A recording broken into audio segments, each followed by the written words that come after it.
அல்ல அல்ல குறையாத நவநிதியமே, பத்தரை மாற்று பசும் பொன்னிலும் மேலான பொன்னே, இத்தரை எங்கும் தேடினாலும் கிடைக்காத குருவருளே, எங்கள் சர்க்குருவே மூட்டை சுவாமியே, உங்கள் திருப்பாதம் பணிந்து தாங்கள் மிகவும் விசாலமான அறிவுடையவர் என்பதை எங்களுக்கு 2002 நடத்திய அறிவியல் அறிவுக்கடலை அந்த நிகழ்வை இப்பொழுது மூட்டை சுவாமி அவர்களின் பக்தருடன் பகிர்ந்து கொள்வதில் பெருமகிழ் அடைகின்றேன். 2002ஆம் ஆண்டு சுவாமிகள் அவர்கள் மோகன் தோட்டத்தில் தான் இருந்தார். சுவாமியை சுற்றி ஒரு 70-80 பேருக்கு மேல் கூட்டமாக குழுக்களாக பிரிந்து அமர்ந்திருந்தனர். ஒவ்வொருவரும் ஒவ்வொரு வேலையை செய்து கொண்டிருந்தனர். வாய்க்காலை சீர்படுத்துவது, வயல்காட்டில் உள்ள அந்த களைகளை பிடுங்குவது, கொத்துவது மற்றும் அமர்த்தி கொண்டு மண்ணை சீர்படுத்துவது, கல்லை புரட்டி போடுவது போன்ற வேலைகளை செய்து கொண்டிருந்தனர். சாமி அவர்கள் இங்கும் அங்குமாக அந்த 2வது சாலையில் கேடியின் அருகே இருந்து பிறகு 1வது சாலை வரை நடந்து வந்து கொண்டே இருந்தார். திரும்ப நடந்து வந்து கொண்டே இருந்தார். அப்படிப்பட்ட ஒரு சூழ்நிலைகள் ஒரு காரைக்குடி சிக்கிரியில் வேலை பார்க்கும் விஞ்ஞானி ஒருவர், சோமசேகரன் என்று அவரது பெயர், அவர் சுவாமிகளுடைய பக்தராக அப்பொழுது இருந்தார். ஏன் அப்பொழுது இருந்தார் என்று சொல்கிறேன் என்றால், இப்பொழுது அன்னார் அவர்கள் மும்பைக்கும் பணிமாற்றம் செய்து சென்றிருக்கிறார்கள். ஆதலால் அப்பொழுது இருந்த அவர் சாமியை பார்க்க அடிக்கடி வருவார். சோமசேகர் எனக்கு பழக்கமானவர் தான், காரைக்குடிக்காரர் என்பதால் அவர் சுவாமியை பார்க்க அன்று வந்தார். 2002ஆம் ஆண்டு வந்தார். சாமி அவருடைய விஞ்ஞானி வர்றான்டா, விஞ்ஞானிக்கு தெரியாத விஞ்ஞானம் உண்டாப்பா, நம்மளும் கொஞ்சம் அவன்கிட்ட கேட்டு தெரிஞ்சுக்குவோம்ப்பா அப்படின்ட்டு அவரை பலமாக வரவேற்றார். எல்லோரும் சிரித்தனர். சுவாமி அவர்கள் மற்றவர்களை பார்த்து, ஏப்பா சிரிக்கிறீங்க, அவன் உண்மையிலே விஞ்ஞானி தான்ப்பா, சிக்கிரியில் வேலை பார்க்குறான், காரைக்குடி சிக்கிரியில். ஏண்டா அங்கே தானே வேலை பார்க்குற? ஆமாம் சாமி. உனக்கு மும்பைக்கு மாற்றமாகி போகிற, இப்போ விடை பெறுறதுக்காக வந்திருக்கியா சாமி? ஆமாம் சாமி, நேற்று தான் சாமி அந்த ஆர்டர் வந்துச்சு. சரிங்க சாமி, அடுத்தடுத்து வாழ்க்கையில் உயர்ந்து போய்கிட்டே இருக்கணும் சாமி, ஒரே இடத்துல இருந்தா இப்படி அப்படின்னு சொல்லி அவரை கிழக்காக அமரச் சொன்னார். பிறகு, ஏன் சாமி இந்த கல் எடுக்கிற சாமி, அதில் சுந்தரசாமி இருக்காரான்னு பாருங்கன்னு என்னை கேட்டார். நான் கல்லை அடுக்கலை, கல்லை எடுத்து பெரட்டி போட்டுக்கிட்டு இருந்தேன் ஒரு 4-5 பேரோட.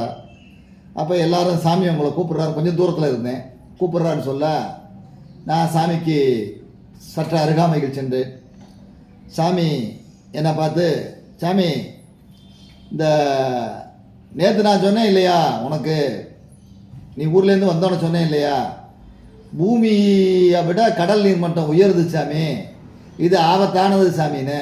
இப்போ நம்ம விஞ்ஞானி வந்திருக்காருல்ல சோமசேகர், இவர்கிட்ட கேட்டுப்பாரு சாமி, நான் சொன்னது உண்மையா பொய்யான்னு தெரியும்னு கேட்க, நான் சொன்னேன், சாமி நீங்கள் உண்மைதான் சாமி சொல்லுவீங்க, பொய் சொல்ல மாட்டீங்க, எதுக்கு சாமி நான் அவர்கிட்ட கேட்கணும்? சாமி அது விஞ்ஞானி சாமி, அவர்கிட்ட கேட்டுப்பாரு, சும்மா கேட்டுப்பாரு அப்படின்னு சொல்ல, சோமசேகரம் சிரித்து கொண்டு, சாமி நீங்கள் சொல்கிறது உண்மைதான் சாமி, கடல் நீர் மட்டம் உயர்ந்துக்கிட்டே போகுது சாமி, அதுக்கு என்னடா காரணம் அப்படின்னு சோமசேகரை பார்த்து அவர் கேட்க, அவர் பருவநிலை மாற்றம் சாமின்னு சொன்னார். சாமி சிரிச்சுக்கிட்டே, அது மட்டும் இல்லை சாமி, பருவநிலை மாற்றம்னு புத்தா பொதுவாக சொல்லிட்டேன். அப்படி இந்த கடல் நீர் மட்டம் ஏன் உயருதுன்னா, பூமியிலேருந்து நிறைய வாயுக்கள் வெளியேறது, இல்லை அந்த பூமியில் உள்ள வாயுக்களை தொலை போட்டு எடுக்கிறது, ஈத்தேன் மீத்தேன் அந்த மாதிரி, அது தொலை போட்டு எடுக்கிறது அதிகரிக்கிறது. இன்னும் சொல்ல போனோம்னா நம்ம போர்வில் போடுறது, வீட்டுக்கு வீடு போர்வில் போடுறோம், அப்போ ஒரு தெருவில் 100 போர்வில் ஆயிடுதுல, அப்போ வாயு வெளியேறுதில்ல, அது ஒன்று. இவன் சொன்ன மாதிரி பருவநிலை மாற்றம். அப்புறம் பூமியில் வெப்பம் அதிகரிக்கிறது சாமி, வெப்பம் ரொம்ப அதிகமாக போச்சுனாலும் இந்த மாதிரி கடல் நீர் மட்டம் உயரும். என்ன ஆகும், வெப்பம் அதிகமாக போச்சுன்னா பனிப்பாறையெல்லாம் உருகும்ல சாமி, அப்போ பனிப்பாறை உருகும் போது அந்த நீரானது கடலோட சேருஞ்சாமே. நான் சொல்கிறதெல்லாம் உண்மையா இல்லையாடா அப்படின்னு விஞ்ஞானி உண்மையா இல்லையா அப்படின்னு கேட்க அவர் தலையாட்டினார். சாமி சொன்னார், இதனால் நமக்கு என்ன பாதிப்பு ஏற்படுதுன்னு சொல்கிறேன் சாமி, கேட்டுக்குங்க. அதாவது இந்த கடல் நீர் மட்டம் பூமி மட்டத்திலேருந்து உயரும் போது கடலில் கொந்தளிப்பு ஏற்படுது சாமி. அப்புறம் கடல் நீர் ஊருக்குள்ளே புகுந்துருது சாமி. அதாவது சுனாமி போன்றதெல்லாம் ஏற்படுது சாமி. இதில் பல லட்சக்கணக்கான உயிர்கள் அழியுது சாமி. இது 1993லேருந்து இந்த கடல் நீர் மட்டும் உயர்ந்துக்கிட்டே வருது சாமி. இதை நான் சொல்லலை, பேப்பர்லேயே சேட்டலைட் மூலமாக ஆராய்ச்சி பண்ணி ஃபோட்டோ எடுத்து சொல்லியிருக்கான் சாமி. என்ன விஞ்ஞானி உண்மைதானே கேட்க அவர் ஆமாம் சாமின்னார். இப்போ 1993 சாமி 3 மில்லிமீட்டர் வருஷத்துக்கும் உயர்ந்துருக்கு சாமி. இப்போ நம்ம 2002 இருக்கோம். 93, 94, 95, 96, 97, 98, 99, 2000, 2001, 2002 10 வருஷத்தில் 30 மில்லிமீட்டர் உயர்ந்திருக்கு சாமி. விஞ்ஞானி உண்மையா இல்லையான்னு கேட்க அவர் மீண்டும் தலையாட்டினார். அதாவது சாமி, இந்த குளிர் பிரதேசம் இருக்கு பாருங்க, அதில் உள்ள பனிப்பாறையெல்லாம் உருகி கடல் நீர் மட்டம் உயருது சாமி. அப்புறம் மாசு, இந்த காற்று மாசுபடுது, இயற்கை மாசுபடுது, அதனாலேயும் கடல் நீர் மட்டம் உயருது சாமி. இப்போ நம்ம ஏன் விஞ்ஞானி இந்த அண்டார்டிகாங்கிற ஒரு பகுதியில் பனிப்பாறை அதிகமாக இருக்குது சாமி. அங்கே பனிப்பொழிவு இப்போ அதிகமாக இருக்குது. அதனால் அந்த பனிப்பாறைகள் எல்லாம் உருகி இந்த வெப்பத்தின் தாக்கமாக அது உருகுது சாமி. உருகி அது அந்த தண்ணியானது எங்கே வருது? கடல் மேலே விளக்கும் தட்பவெப்பநிலைக்கு ஏற்ப அந்த அண்டார்டிகாவின் பனிப்பாறை உருகுற தண்ணி ஃபுல்லாக கடலில் கலக்குது சாமி. அப்போ 3 மில்லிமீட்டர் உயருதுன்னு நம்ம சொல்கிறது உண்மைதானே சாமி? இந்த மாதிரி கடல் நீர் உயர்ந்தால் சுனாமி வரும், கடல் நீர் ஊருக்குள்ளே புகுந்துடும், நாடு நகரங்களை அழிக்கும், பல லட்சக்கணக்கான பேர் உயிரிழப்பாங்க.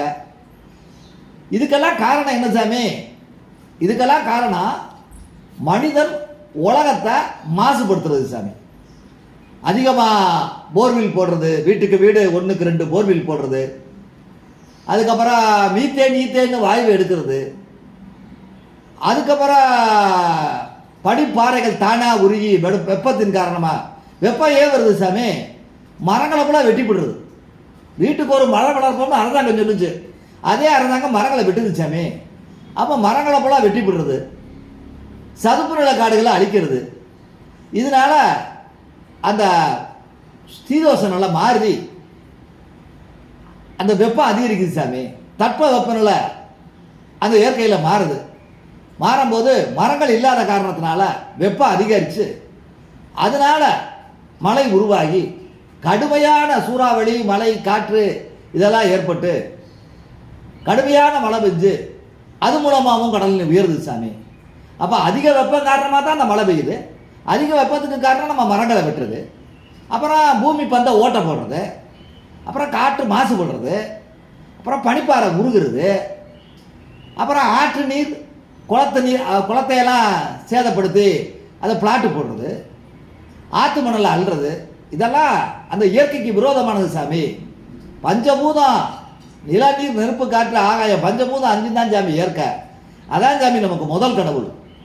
அந்த பஞ்சபூதம் படைச்ச இந்த உலகத்தை மனிதன் இப்படி அழிக்கும் போது பஞ்சபூதம் கோபம் கொண்டு இந்த மாதிரி பேரழிவை, சுனாமி, புயல், மழை, அதிக வெப்பம் இதெல்லாம் ஏற்படுத்தி இந்த உலகத்தை அழிக்குது சாமி.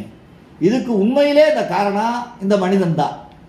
இதை மனிதன் என்னைக்கு உணர்வானோ அன்னைக்கு தான் சாமி நமக்கு விடிவு காலம்.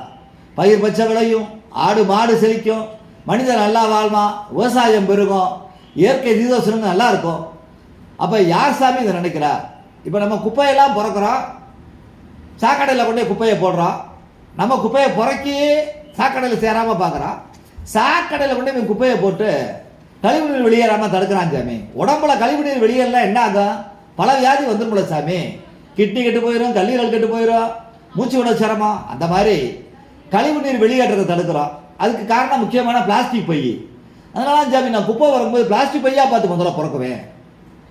அப்போ நம்ம இந்த சுற்றுப்புற சூழலை சுத்தமாக வச்சுக்கணும், குப்பைகளை அங்கங்கே போடக்கூடாது, அதுக்குள்ளே குப்பை தொட்டியில் தான் போடணும். இதுக்கு மத்திய அரசாங்கம் மாநில அரசாங்கம்லாம் என்ன போல சொல்லுது, ஆனால் நம்ம கேட்கறது இல்லை, அரசாங்கமும் அதை கண்டுக்கிறது இல்லை. இந்தியாவை ஒரு குப்பை நாடு, இந்தியா ஒரு ஏழை நாடுன்னு ஏன் சொல்கிறான்? ரோடெங்கும் குப்பையும் கழிவும் மழை ஜலமும் இருக்கிறதுனால சாமி வெளிநாட்டுக்காரர் நம்மளை பார்த்து சிரிக்கிறார். இந்த சிரிப்பு மனிதனால் வந்ததுதான் சாமி. முக்கியமாக இந்தியாவில் இருக்க மனிதனால் நம்ம நாடு கெட்ட பேர் ஏற்படுது சாமி. இதெல்லாம் நம்ம திருந்தணும்ல சாமி. திருந்தினா தான், இயற்கையை பாதுகாத்தா தான் நம்ம உயிர் பிழைக்க முடியும், மற்ற உயிர்களும் பிழைக்க முடியும் சாமி. உலகமும் அப்படித்தான், இயற்கையை பாதுகாக்கணும். அப்போ இயற்கையை பாதுகாக்கிறதுக்கு என்னென்ன வழியோ அந்த வழிமுறைகளை கடைபிடிக்க அரசாங்கம் வலியுறுத்தணும். அப்படி செய்கிறவங்களை ஊக்குவிக்கணும், செய்யாதவங்களுக்கு தண்டனை கொடுக்கணும் சாமி. எப்படி கொலைக்கு ஒரு தண்டனை கொடுக்குறோமோ, எப்படி கற்பழிப்புக்கு ஒரு தண்டனை கொடுக்குறோமோ, எப்படி நம்ம விளையாட்டில் முதலிடம் வந்தால் பாராட்டு பரிசு கொடுக்குறோமோ, எப்படி படிப்பில் முதலிடம் வந்தால் பாராட்டு பரிசு கொடுக்குறோமோ, இயற்கையை பாதுகாக்கிறவனுக்கு பாராட்டு பரிசு கொடுக்கணும் சாமி. இயற்கையை கெடுக்கிறவனுக்கு தண்டனை கொடுக்கணும், கடுமையான தண்டனை கொடுக்கணும் சாமி. அப்போ தான் அந்த இயற்கை பாதுகாக்கப்படும், உலகம் பாதுகாக்கப்படும், விஞ்ஞானம், உண்மையான விஞ்ஞானம் பாதுகாக்கப்படும், மெய்ஞானம் செழிக்கும், நீர்நிலைகள் பாதுகாக்கப்படும். இந்த கடல் மட்டம் உயர்றது, பூமி மட்டம் தாழ்றதெல்லாம் நடக்காது. எல்லா உயிர்களும் சந்தோஷமாக வாழும் சாமி, எங்கும் பசுமையாக இருக்கும். இதை விஞ்ஞானி நான் சொல்கிறது சரிதானே, இதை வலியுறுத்தணும் சாமி. உங்களை மாதிரி ஆளுங்க அதை வலியுறுத்துங்க அரசாங்கத்திட்ட. அப்போ தான் அரசாங்கம் மக்கள்கிட்ட வலியுறுத்தும், மக்கள் சொல்கிறபடி கேட்டு நடக்கிறதுக்கு கடுமையான சட்டங்களை போடணும் சாமி. இதை சாதாரணமாக எடுத்துக்கக்கூடாது சாமி. நம்மளை குப்பை பிறக்கிற சாமி, மூட்டை சாமின்னு சொல்கிறானே, இந்த குப்பையை நான் பிறக்கிறதே அந்த கர்மா வினைகளை தீக்கிறதுக்கு தான் சாமி. கர்மானா என்ன? இயற்கையை கெடுக்கிறது ஒரு கர்மா தானே சாமி. அப்போ மற்றவனு இதை பார்த்து திருந்தணும் சாமி. அதனால் யாருமே இயற்கையை தயவு செய்து கெடுக்காதீங்க அப்படின்னு சாமி மிகப்பெரிய விஞ்ஞான பிரசங்கத்தை நடத்தி முடித்தார். எங்களுக்கோ ஒரு கடல் நீர் மட்டம் உயர்வது என்பது ஏன் என்பதை சொல்ல வந்த சுவாமிகள் இவ்வளவு விஞ்ஞான ரீதியாக அறிவுபூர்வமாக தான் ஒரு விஞ்ஞானி என்பதையும் நிரூபித்து சொன்னது மிக பெரும் அறிவு ஜீவியுடன் நாம் இருக்கிறோம் என்ற உணர்வை ஏற்படுத்தி நாங்கள் சுவாமிகளை அறிவுபூர்வமாக வணங்கி, சுவாமிகள் அவர்கள் நடந்த பாதையில் அந்த மண் தொட்டு வணங்கி சுவாமிகளுக்கு மனப்பூர்வமான நன்றி கூறி நாங்கள் அன்றைய சூழலை கழித்தோம். இந்த நிகழ்வை உங்களிடம் பகிர்ந்து கொள்வதில் பெருமை கொண்டு உங்களிடமிருந்து விடைபெறுவது பூர்ணிமா. நன்றி, வணக்கம்.